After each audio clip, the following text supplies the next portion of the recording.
You're listening to Detective Tapes. Hope you enjoy the story. The Mississippi River coiled through New Orleans like a serpent, its murky waters heavy with secrets older than the city itself. On May 17, 2010, as the city hummed with anticipation for the Global Technology Summit, a glittering showcase of innovation drawing envoys from 180 nations, the river was about to surrender a horror that would stain the celebration. At 1:00 p.m., a sanitation crew skimmed debris along the Algiers Point ferry terminal, where tourists snapped photos of the French Quarter's spires across the water. Their task was routine but essential: keep the river clean, preserve the city's charm for the summit's global audience. Reggie Duval, a wiry man with a decade on the crew, steered their skiff through the drizzle, his eyes scanning the current. Beside him, Marla Hayes clutched a net, her gloves slick with river grime. "Something big out there," Reggie said, pointing to a dark shape bobbing near Pier 1. "Ain't no branch." Marla squinted, her braids swinging as she leaned over the rail. "Looks like a bag, heavy one, let's pull it in."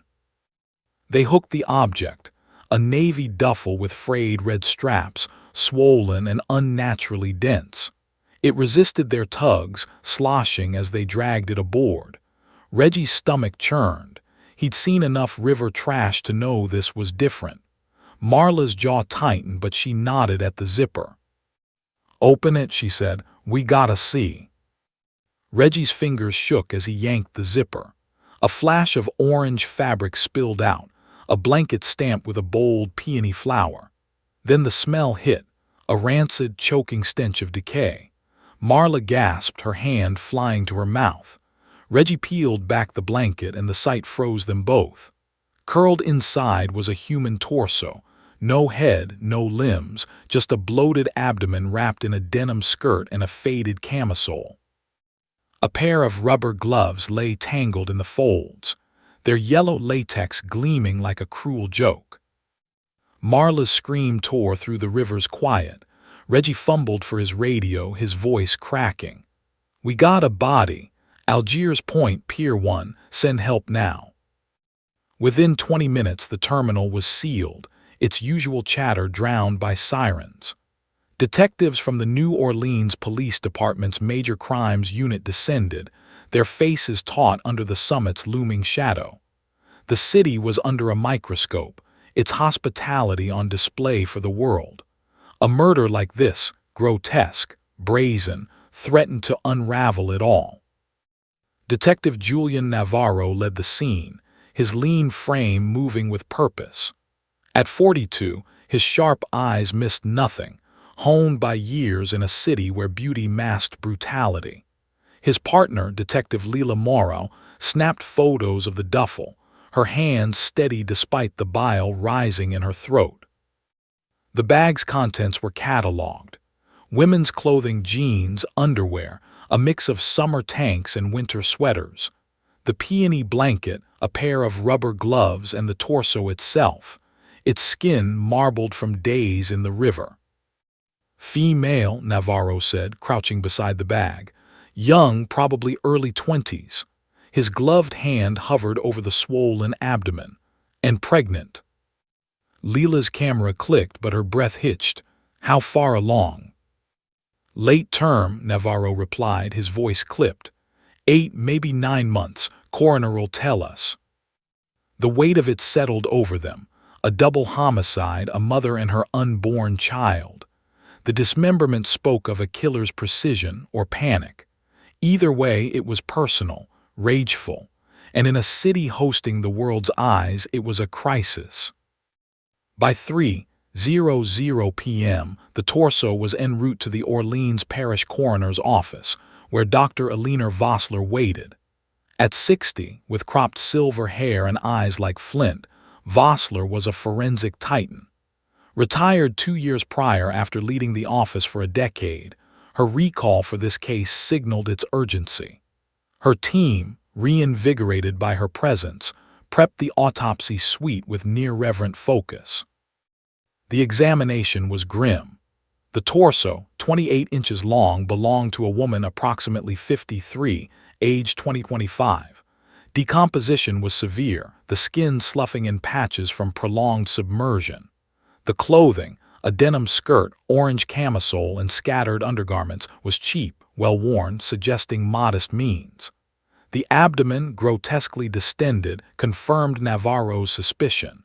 The victim was 8 months pregnant with a male fetus.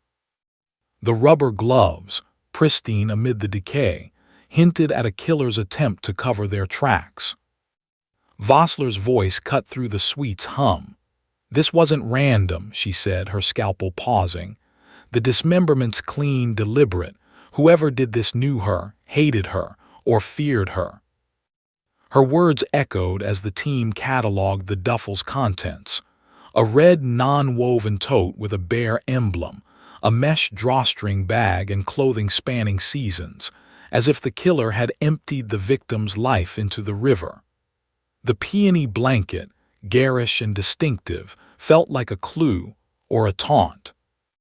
Back at the precinct, Navarro briefed the Major Crimes Unit.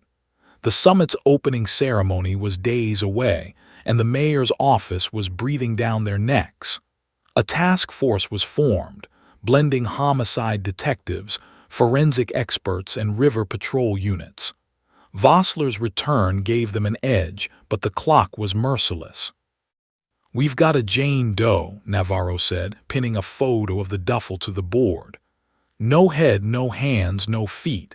Pregnant, mid-20s, dumped in the Mississippi. The killer wanted her gone, body, identity, all of it, but they slipped up. That bag's full of her life. We start there." Leela traced the peony blanket in the photo. "This blanket's loud. Someone's gotta recognize it." Navarro nodded. "And the clothes, summer, winter, all mixed. She wasn't a tourist. She lived here maybe a year or more. Low income based on the brands." The task force split into 7 teams, each with a directive. 1. Search the Mississippi for the victim's missing parts and related items. 2. Trace the duffel's contents, tote, blanket, clothes, to their origins. 3. Check maternity wards and clinics for pregnant women, matching the victim's profile. 4. Canvass media and social platforms for public tips on her identity. 5. Survey the riverbanks and ferry routes near Algiers Point for witnesses or evidence. 6. Cross-check missing persons reports in Louisiana and beyond, using DNA from the victim and fetus. 7. Run the fetus's DNA against national databases to identify the father. Vossler's forensic report added urgency. The victim had been dead since late December 2009 or early January 2010, based on river temperature, currents, and decomposition. The dump site was likely 2 miles upstream from Algiers Point. Conception occurred around May 2009, pinning the pregnancy's start to a critical window. As night fell, New Orleans glittered for the summit's VIPs, its jazz and lights masking the horror below. Navarro stood by his precinct window, the river a black ribbon beyond. "This city's got 1,000 faces," he muttered. "One of 'em knows her." Leela joined him, her notepad open, "And one of 'em killed her." The summit's fanfare drowned their words, but the river kept its secret for now. The New Orleans Police Department's Major Crimes Unit buzzed with a restless energy, the kind that came from chasing shadows under a ticking clock. It was May 18, 2010, 24 hours since the torso of Isabelle Thibodeaux, or the woman they presumed to be her, had been pulled from the Mississippi. The Global Technology Summit loomed, its opening ceremony now 3 days away, and the city's leaders were frantic. A double homicide, especially one this brutal, was a stain on New Orleans' carefully polished image. Detective Julian Navarro felt the pressure like a vice, but he buried it beneath his focus. The truth was in the details, and he was determined to find it. In the precinct's war room, the task force gathered around a cluttered board. Photos of the Navy duffel, the peony blanket, and the victim's clothing were pinned beside a map of the Mississippi's curves. Dr. Elinor Vossler's preliminary report sat at the center, its stark findings anchoring their strategy. Female, 2025, 8 months pregnant, dumped between late December 2009 and early January 2010. The dismemberment suggested intent. Someone wanted Isabel untraceable. Yet the duffel, stuffed with her clothes and that garish blanket, was a mistake. A big one. Navarro addressed the team, his voice steady but urgent. "We've got 7 angles to work. Every team has their orders and we move fast. The summit's got the world watching and we can't let this case bury us. Let's go." The room dispersed into controlled chaos.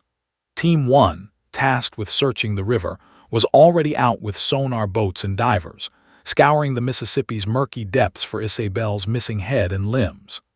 Team 2 hit the streets, clutching photos of the red Baron Blazon tote, the peony blanket, and the clothes, a mix of thrift store jeans, camisoles, and mismatched seasonal wear. Team 3 combed hospital records, targeting maternity wards for women matching the victim's age and pregnancy stage.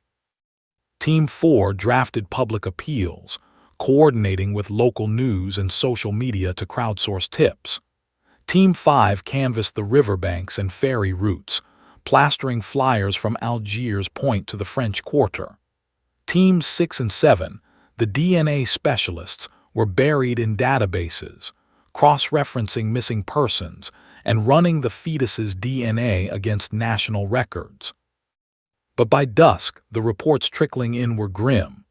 Team 1's divers found nothing but river junk, tires, bottles, a rusted bike frame. The Mississippi was vast, its currents unpredictable, and the missing parts of Isabel could be miles downstream or snagged in the silt. Team 2's lead, Officer Marcus Tate, returned from the city's markets and thrift shops, his face etched with frustration. "These clothes are generic," Tate said, tossing a photo of the denim skirt onto Navarro's desk. "Mass-produced, sold everywhere, Walmart, flea markets, you name it. The tote and blanket too. Made in 2008, distributed across Louisiana, Mississippi, Texas. No serial numbers, no receipts. Dead end." Navarro rubbed his temples. "The blanket's distinctive. That peony design, someone's gotta know it." Tate shook his head. "Vendors say it's common, sold in bulk at swap meets, could belong to anyone." Team 3 fared no better. Leila Morrow, back from Ochsner Medical Center, slumped into a chair. "Maternity wards have dozens of women in their 3rd trimester, but they're accounted for, alive, healthy, or discharged with records. A few deaths, but all from medical issues, documented with death certificates. No matches." The public appeal from Team 4 was a bust too. They'd flooded TV stations, radio, and early social media platforms like MySpace and Facebook with pleas for information. Flyers with the peony blanket's image blanketed the city, 25,000 printed and posted. The tip line rang nonstop, but every lead was a false alarm. A lost cousin, a runaway teen, none fitting Isabel's profile. Team 5's riverbank surveys turned up empty too. Ferry operators along the Mississippi and nearby Bayou, St. John, recalled no suspicious passengers or packages in recent months. The river kept its silence. In the coroner's office, Vossler's team worked through the night. The DNA teams 6 and 7 had extracted profiles from the victim and her unborn son. Team 6 pulled 142 missing persons cases from Louisiana, cross-checking DNA with family members. No hits. Team 7 ran the fetus's DNA through the FBI's CODIS database, hoping to identify the father. In 2010, CODIS was robust but incomplete, especially for minor offenders. The search returned nothing. Navarro stood by the war room's window, the Mississippi a dark scar beyond the glass. "We're chasing ghosts," he muttered. Leela, flipping through her notes, didn't look up. Ghosts leave traces. The killer packed her life into that bag, clothes, blanket, gloves. They knew her, lived with her maybe. Or loved her, Navarro said, the word bitter, enough to hate her. The summit's glare intensified the pressure. By May 20, local news had caught wind of the case, dubbing it the River Torso murder. Headlines screamed of police incompetence, and the mayor's office demanded daily briefings. The task force doubled their hours, but the lead stayed cold. Team 1's river searches expanded to 10 miles downstream, still fruitless.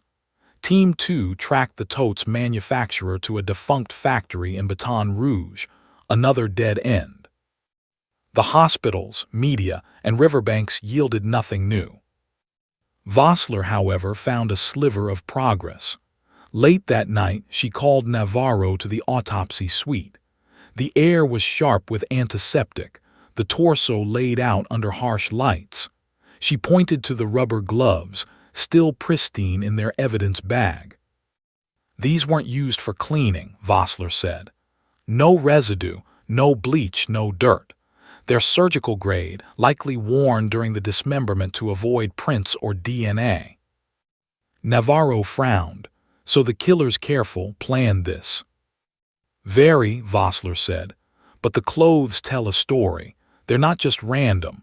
Summer tanks, winter sweaters, underwear, it's personal. The victim wasn't a drifter. She had a home here maybe for a year or more. And that blanket," she tapped the peony design, "it's not something you grab on a whim. It's sentimental, domestic." "Meaning the killer had access to her home," Leela said, joining them. "A partner, a lover, someone close." Vossler nodded. "And the pregnancy complicates it. 8 months along, she was vulnerable, visible. Someone noticed her absence." The theory sharpened their focus, but the leads didn't budge. By May 22, the summit was in full swing, its pavilions along the riverfront packed with delegates showcasing drones, AI, and green tech. New Orleans sparkled, but the task force felt the city's underbelly closing in. Social media buzzed with speculation, some calling the murder a voodoo curse tied to the city's mystic reputation. The mayor's office was livid, demanding arrests before the summit's closing ceremony. Navarro gathered the team. "We're missing something," he said, his voice frayed. "The bag, the clothes, the blanket, they're screaming at us. We're just not listening." Leela pinned a new map to the board, marking the 2-mile radius upstream from Algiers Point. "The dump site S here," she said, circling a stretch near the Crescent City Connection Bridge. "Late December, early January. Ferries run light at night, fewer passengers. Someone could have slipped the bag into the water unseen." "Then we double down on the ferries," Navarro said. "And the DNA. If CODIS is a bust, we lean on local records, arrests, clinics, anything." Weeks bled into June. The summit ended in a blaze of fireworks, its success a hollow victory for the police. The case faded from headlines, but Navarro's team didn't relent. They pored over CODIS updates, traded intel with Baton Rouge and Mobile PDs, and recanvassed the river. The breakthrough came unexpectedly on October 18, 2011, when a routine CODIS update flagged a match. The fetus's DNA linked to a man named Damien Voss, 38, arrested in Baton Rouge for drug possession and illegal gambling. Navarro's pulse quickened as he read the file. Voss was a playboy with a rap sheet, drugs, petty theft, a history of burning through money and women. Married, 1 daughter, but his life was a tangle of affairs and debts. If he was the father, he was their first real lead. "Get me everything on Voss," Navarro ordered, "and book a car to Baton Rouge. We're bringing him in." As the team mobilized, the Mississippi flowed on, its secrets still half buried in the silt.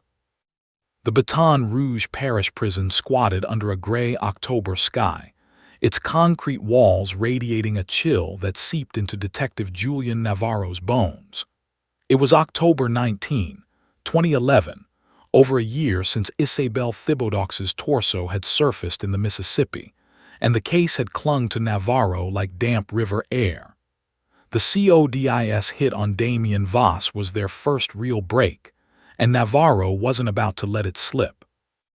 Beside him, Detective Leila Morrow clutched a folder thick with Voss's rap sheet. Drugs, gambling, a string of domestic complaints that never stuck. If he was the father of Isabel's unborn son, he was either the killer or a key to finding them. Inside the interrogation room, Damien Voss slouched in a metal chair, his wrists cuffed to the table. At 38, he looked older, hollow cheeks, bloodshot eyes, the kind of wear that came from years of burning through cash and conscience. His leather jacket, scuffed and faded, hung off his frame like a second skin. Navarro studied him, noting the twitch in his jaw, the way his fingers drummed a nervous rhythm.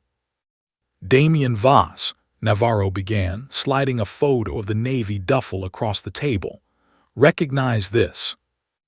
Voss barely glanced at it. "Never seen it. What's this about?" Navarro leaned forward, his voice low. "It's about a woman pulled from the Mississippi. No head, no limbs. 8 months pregnant, your kid." Voss's eyes widened, but his laugh was sharp, jagged. "My kid? Man, I got one daughter and that's it. I don't know no pregnant lady in New Orleans." Leila opened her folder, pulling out a DNA report. "CODIS says otherwise. The fetus's DNA matches yours. You were in New Orleans spring of 2009, right around when she got pregnant. Start talking." Voss's bravado faltered, but he doubled down. "I swear on my life I don't know her. I party, sure. Baton Rouge, New Orleans, wherever. But I ain't been to New Orleans since, hell, maybe 9 for a weekend. Didn't knock nobody up." Navarro's gut twisted. Voss's denial felt genuine, but DNA didn't lie. "You're telling me you never met a woman mid-20s, about 53, maybe worked at a salon, lived in New Orleans for a year or more?" Voss shook his head, his voice rising. "I'm telling you I don't know her. I got a wife, a kid. Yeah, I mess around, cards, girls, whatever. But I don't got no side chick in New Orleans, and I sure as hell didn't kill nobody." Leila slid a list across the table, names and numbers of Voss's known associates, pulled from his phone records. "Then help us out. These are your contacts. Any women you were with in May 2009. Someone who might have followed you to New Orleans." Voss scanned the list, his fingers stilling. "Look, I was a mess back then. Partied hard, yeah, but I didn't keep names. Girls came and went. You want proof? Call M. They'll tell you I'm not lying." Navarro exchanged a glance with Leila. Voss's story was flimsy, but his panic seemed real. A guilty man would have lawyered up by now. Still, the DNA was ironclad. They needed to dig deeper, into Voss's life, his connections, his movements. Back in New Orleans, the task force regrouped. Voss's phone records from 2009 showed a flurry of calls to Baton Rouge numbers, a few to New Orleans, and one to a burner phone traced to the French Quarter. The team cross-referenced his contacts, chasing every lead. Most were dead ends, ex-girlfriends who hadn't seen him in years, gambling buddies with no ties to the victim. But one name stood out. Leon Carter ***, a small-time dealer and Voss's old running mate, now in a state-run rehab facility in Lafayette. Navarro and Leila drove to Lafayette the next day, the Louisiana sun beating down on their unmarked sedan. Carter was a wiry man in his 30s, his hands fidgety from withdrawal. He eyed them warily across a scarred table in the rehab center's visitor room. "Damien Voss," Navarro said, cutting to the chase. "You ran with him in '09. he ever mention a girl in New Orleans, young, maybe pregnant? Carter's lips twitched like he was weighing his options. Damien? Man, he was trouble, always chasing skirts, blowing cash. We did a deal in New Orleans May 9. Some shady lumber scam, stolen wood, big buyer. Damien said he had a connect there. Leela leaned in. What kind of connect? A woman? Carter shrugged. Didn't say. We stayed 2 days, partied hard, you know. I paid for everything, booze, drugs, girls. Damien was supposed to set up the deal, but the buyer ghosted. I got pissed, figured he played me, took my girl and left. Navarro's pulse quickened. Girls, who'd you call? Carter hesitated, then sighed. Some chick named Margox. Goes by Miss M, runs girls, pills, whatever you need in New Orleans. I got her number from a bar in the quarter. Margox Dubois? Leela asked, pulling a photo from her folder. A grainy mugshot of a woman in her 40s, sharp cheekbones and a defiant stare. Carter nodded. That's her. She hooked us up with a girl for Damien. Young, pretty, didn't catch her name. We were high out of our minds. Navarro's mind raced. May 2009 matched Dr. Vossler's conception timeline. If Damien had been with a girl arranged by Margox Dubois, she could be Isabelle or know her. Where do you stay? What hotel? Some dive off T. Chupatulas, Carter said. Crescent Moon Inn, cheap, no questions asked. The drive back to New Orleans was tense, the air thick with possibility. At the precinct, Team 2 pulled records from the Crescent Moon Inn. Guest logs confirmed Damien Voss and Leon Carter checked in from May 11 to May 12, 2009. No third name, but a note mentioned additional guests in their room. Navarro sent a unit to the hotel, but the manager, a grizzled man named Earl, shrugged at the peony blanket photo. See 100 blankets like that, Earl said. Folks come and go, ain't my job to snoop. The trail led to Margox Dubois, but finding her was another hurdle. Her last known address was a boarded-up bar in Treem, and her phone, tied to Carter's call, was disconnected. It took 3 days of shaking down informants in the quarter to learn Margox was serving time in Orleans Parish Prison for drug trafficking, arrested in July 2011. Navarro and Leela met her in a Stark interview room on October 25. Margox Dubois was all angles, sharp eyes, sharper tongue. Her dark hair was pulled back, revealing a scar above her brow. She smirked as Navarro laid out the duffel photo. Nice bag, she said. What's it got to do with me? A woman's torso was inside, Navarro said. Pulled from the Mississippi, pregnant. You set up a girl for Damien Voss May 9. We need her name. Margox's smirk faded, but her voice stayed cool. I set up lots of girls. It's a business. You got a picture of her? Leela slid a sketch across the table, a forensic artist's rendering of the victim based on Vossler's measurements. Young, oval face, dark hair.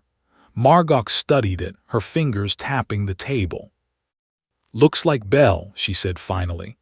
Didn't know her last name, called her Belle. Worked at a salon in Marigny, cut hair, did nails. I took her to a party with Voss and Carter at the Crescent Moon. May 9, like you said. Navarro's heart thudded. Belle as in Isabelle. Maybe, Margox said. We weren't tight. I ran into her at a bar, offered her some side cash. She was broke, said yes. We partied with Voss and Carter, did some pills. I left early. Belle stayed. Leela pressed. You see her after that? Margox shook her head. Heard she kept working the salon. Never called me again. Figured she got out of the life. The salon was their next stop. Marigny's Vibe Cuts was a narrow shop, its neon sign flickering. The owner, a woman named Tanya, pulled employee records from 2009. One name stood out. Isabel Thibodeaux **, 25, hired in 2005, left in late 2009. Her ID photo matched Margox's description: dark hair, soft features, a shy smile. Tanya handed over Isabel's last known address, a cheap apartment in the lower 9th Ward, and her emergency contact: parents in rural St. James Parish. Navarro's team drove to St. James the next day. Isabel's parents, weathered and quiet, sat in a modest farmhouse. Her mother clutched a tissue, her father staring at the floor. They hadn't seen Isabel since October 2009 when she'd called to check in. She'd come to New Orleans at 20, chasing a better life after dropping out of high school. She sent money home when she could, but contact was sporadic. They assumed she was fine, never reported her missing. With their consent, Vossler's team took DNA samples from Isabel's parents. The results came back on October 30, a match. The torso was Isabel Thibodeaux, 25, born in St. James Parish, killed in New Orleans. Navarro stood by the Mississippi that night, the river's current whispering. They had her name, her story. But the killer was still out there, and Damien Voss, despite the DNA, was starting to look like a dead end. The Mississippi River glinted under the November sun, its surface deceptively calm. On November 1, 2011, the New Orleans Police Department's Major Crimes Unit was anything but calm. The confirmation of Isabel Thibodeaux's identity had cracked the case open, but the killer remained a shadow. Detective Julian Navarro stood in the precinct's war room, staring at a photo of Isabel, a grainy ID from Vibe Cut's salon, her shy smile a ghost of the vibrant woman she'd been. They had her name, her story, and a father for her unborn son in Damien Voss. But Voss's denial rang true, and Navarro's gut told him the real killer was closer to Isabel's life, someone who'd shared her home, her bed, her secrets. Leila Morrow tapped her laptop, pulling up Isabel's digital footprint. She wasn't big on social media, Leila said, scrolling through a MySpace page frozen in 2009. But she posted here, mostly about work, music, dreams of leaving New Orleans. Then, January 2, 2010, this.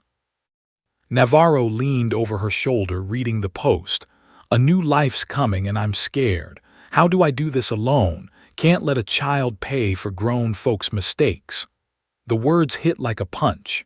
Isabel had known she was pregnant, had wrestled with it publicly. The post's tone, resigned, accusatory, pointed to someone else.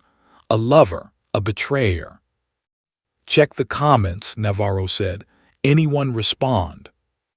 Leila clicked through. A few friends from the salon encouraging her. One guy, Vinny C., wrote, "We'll figure it out, Belle, talk soon." Navarro's eyes narrowed. Vinny C. Get his profile. The MySpace trail led to Vincent Caldwell **, 39, a New Orleans real estate developer with a polished online presence. His photo showed a man with slick-back hair, a tailored suit, and a smile that didn't reach his eyes. His page listed him as married, with a teenage son, and his posts bragged about deals and charity galas. A deeper dive into phone records, pulled under a warrant, showed frequent calls between Caldwell and Isabel from mid-2008 to late 2009. The calls stopped abruptly in January 2010, around the time Isabel was killed. Navarro's team moved fast. Caldwell lived in a gated uptown neighborhood, his colonial-style home a far cry from Isabel's lower 9th Ward apartment. On November 3, Navarro and Leila knocked on his door, badges gleaming. Caldwell answered, his composure unshaken despite the late hour. At 39, he was fit, with a hint of gray at his temples and a voice smooth as bourbon. "Detectives," Caldwell said, ushering them into a pristine living room. "What's this about?" "Isabel Thibodeaux," Navarro said, watching his reaction. "You knew her." Caldwell's smile didn't falter, but his fingers tightened on his coffee mug. Belle, yes, we dated briefly. A fling, really, ended over a year ago. Why? She's dead, Leela said bluntly. Murdered. Her body was found in the Mississippi pregnant. You were in contact with her up to January 2010. Care to explain? Caldwell's face paled, but he recovered quickly. That's awful. I had no idea. We broke up in October 9. She wanted more marriage kids. I'm married, have a son. I couldn't give her that. I gave her some money, told her to start fresh. Last I heard, she was moving back to St. James. Navarro leaned forward. Your wife know about the affair? Caldwell hesitated, then nodded. She found out. Things got messy.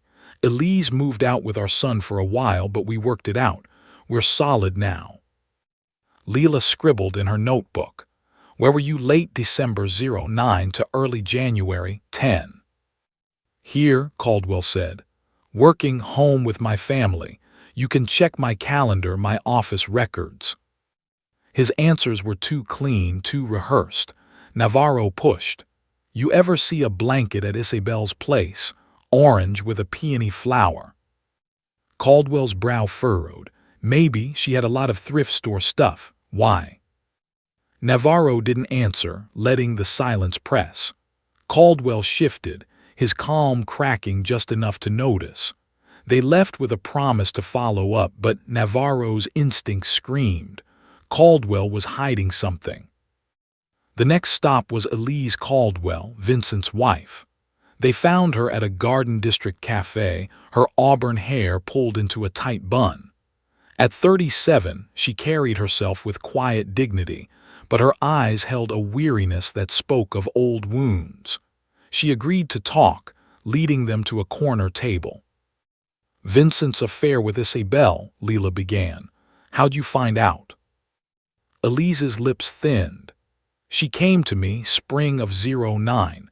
Showed up at my office, said Vincent didn't love me anymore, that he'd marry her. I confronted him. He admitted it. I took our son and left for my mother S in Baton Rouge, filed for divorce. Navarro noted her tone, bitter but controlled. You went back to him. Why? Elise sighed. He begged, said it was a mistake, that he'd ended it with her. My son needed his father. I agreed to try again, moved back in November 9. Vincent was different after that, distant but trying. Leela leaned in. Anything strange when you moved back? Changes in the house? Elise paused, her fingers tracing her coffee cup. The bedding was new. Sheets, pillows, blankets, all replaced. I asked why, and he said the old stuff was worn out. I didn't think much of it then. Navarro's pulse quickened. The old bedding, what'd it look like? An orange blanket, Elise said, with a big purple peony in the center. We had it since our wedding. I hated it, but Vincent insisted on keeping it. Navarro exchanged a glance with Leela. The peony blanket wrapped around Isabel's torso was from Caldwell's asterisk home. It was Isabel's, it was his. The implications were electric. Caldwell had access to the blanket, the means to kill, and a motive to silence a mistress threatening his marriage. Back at the precinct, the task force dug into Caldwell's life. His alibi for December 2009 to January 2010 held up office records, client meetings, family dinners, but gaps existed. Late-night drives, unlisted in his calendar, pinged his phone near the Crescent City Connection Bridge, close to the dump site. His financials showed a $5,000 withdrawal in October 2009, the same month he claimed to have paid Isabel to leave. Was it hush money? Or something darker? Navarro re-interviewed Damien Voss in Baton Rouge, pressing for ties to Caldwell. Voss, still defiant, swore he'd never heard of Vincent Caldwell or Isabel beyond their one-night encounter, arranged by Margox Dubois. Phone records backed him up. No contact between Voss and Isabel after May 2009. Voss's role seemed limited to an unwitting conception during a drug-fueled night. Navarro's team cleared him as a suspect, but his DNA had led them to Isabel's identity, and now to Caldwell. The MySpace post haunted Leela.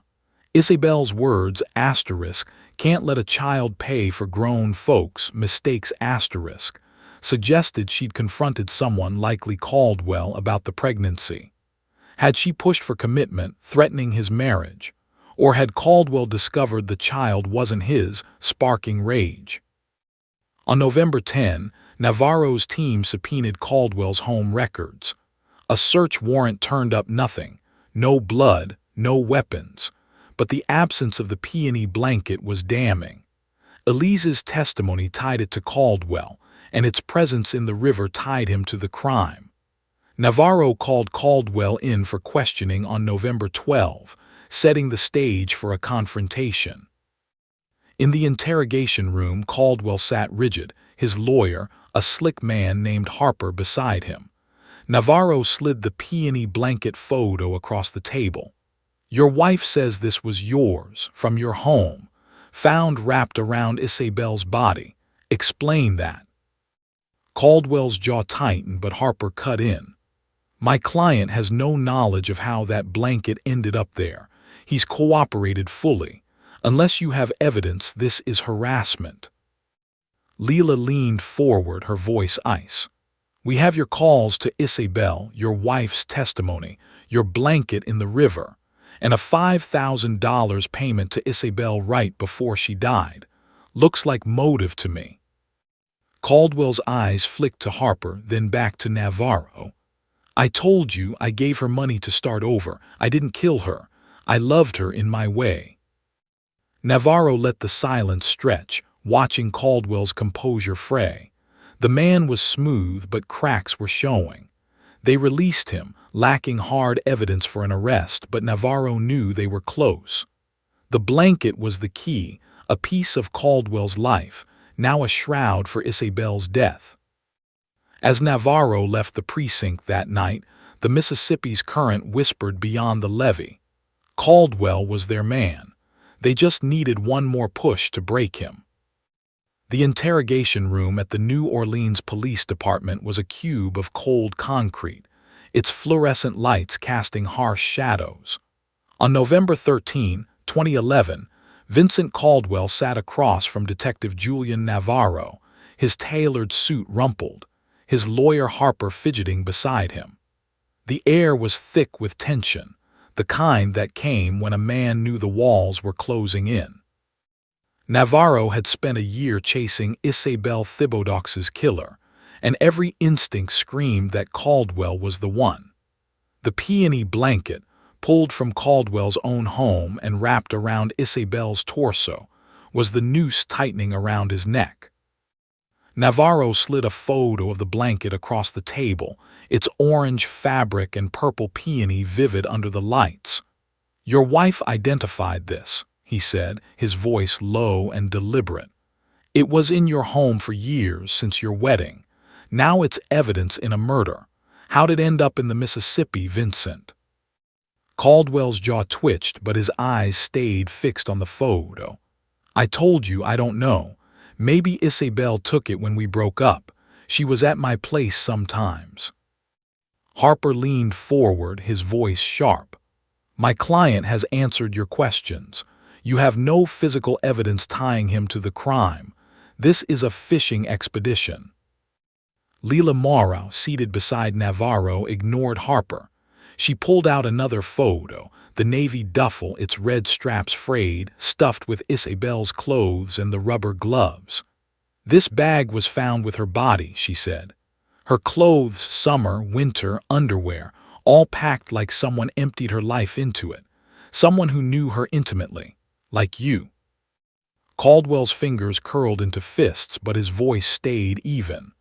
"I haven't seen Isabel since October 9. I gave her money to leave town. That's it." Navarro leaned back, letting silence fill the room. He'd seen men like Caldwell before, polished, controlled, but brittle under pressure. The task force had spent days dismantling his alibi.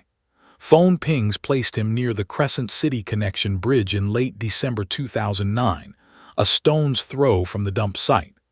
The $5,000 withdrawal matched his claim of paying Isabel, but its timing, just weeks before her death, reeked of motive.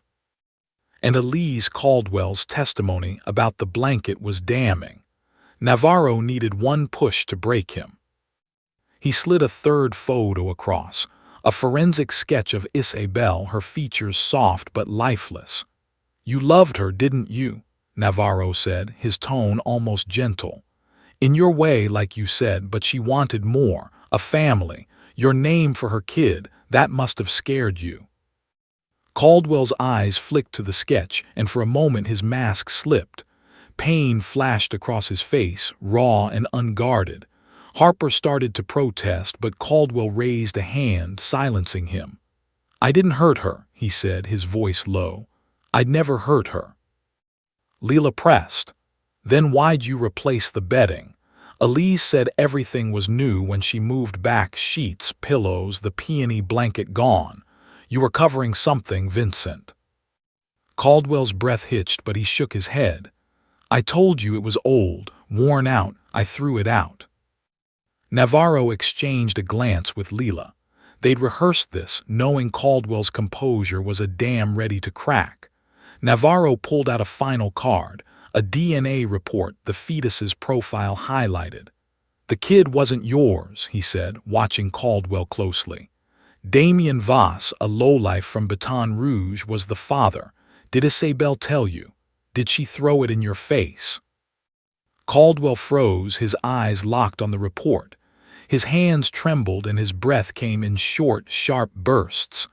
"Not mine," he whispered, the words barely audible. Harper lunged forward. "Don't answer, Vincent." But Caldwell wasn't listening. His face twisted, a storm of shock and rage breaking through. "Not mine," he shouted, slamming his fists on the table. "Then whose?" He turned to Navarro, his voice cracking. "She said it was mine. She swore it." The room went still. Navarro's pulse raced, but he kept his voice calm. "Tell us what happened, Vincent. Get it off your chest." Caldwell's shoulders slumped, his eyes glassy. For a long moment he stared at the sketch of Isabel as if seeing her for the first time. Then, in a voice hollowed by guilt, he began to speak. "It started innocently," he said. He met Isabel at Vibe Cuts in 2008, drawn to her warmth, her laugh. She was young, vibrant, a stark contrast to his strained marriage. They'd flirted, then fallen into an affair. Caldwell promised to leave Elise to build a life with Isabel, but he never meant it. He juggled both women, relishing the control. When Elise found out, after Isabel confronted her in spring 2009, she left with their son, threatening divorce. Caldwell moved Isabel into his home, playing house, but cracks formed fast. Isabel wanted commitment, a ring, a future. Caldwell stalled, hoping she'd tire of waiting. Then, in May 2009, during one of their fights, Isabel left for a weekend, drowning her anger in the quarter's bars. That's when she met Damien Voss, a one-night mistake under the haze of drugs and booze. She returned to Caldwell unaware she was pregnant, assuming the child was his. By October 2009, Isabel's pregnancy was undeniable. She pressed Caldwell to divorce Elise to claim their child. He refused, urging her to abort. Isabel balked, her MySpace post a cry of defiance. They fought constantly, breaking up and reconciling in cycles of desperation. Caldwell gave her $5,000, hoping she'd leave, but Isabel stayed, her belly growing, her demands louder. The breaking point came on December 11, 2009. In Caldwell's home, their argument erupted into screams. Isabel threatened to tell Elise everything to ruin his life. Caldwell snapped. He grabbed her throat, his hands tightening as rage took over. When he let go, Isabel was still, her eyes vacant. Panic set in. Caldwell, a man used to control, acted with chilling precision. He dismembered her in the bathtub, using surgical gloves from his office to avoid traces. The peony blanket, a relic of his marriage, became her shroud.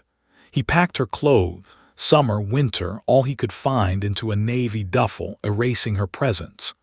Late that night he drove to the Algiers ferry, the river dark and empty.